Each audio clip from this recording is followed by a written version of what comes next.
nag-fasting ako, siyempre, ng 8 hours.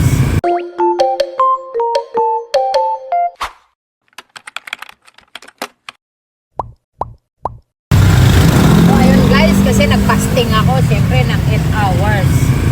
So, nag-start ako, kumain. Last kain ko pala, alas 9 ng gabi, uminom ng maraming tubig.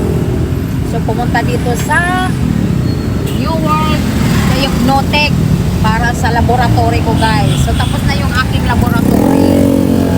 Pero ang result sa ano pang sa Sabado, after holiday daw. So, yun, sabayan na rin natin sa Sabado kumuha ng medical certificate para maisubmit ko sa civil registrar para sa pag-poll ng word ng aking name na BUTRON. So, siyempre magagamit ko rin yung medical na ito. Pangdagdag valid ID na rin po guys. So, siyempre, good morning!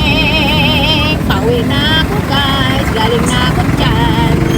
Nagpalaboratory. So, ayan guys, dahil muna tayo kay McDonald's. Kasi katabi lang kasi ito ng Your World eh.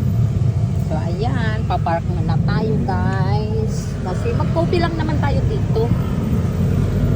Eh, kailangan ng coffee, walang sugar din, syempre. Parang iwas pagtaas ng sugar.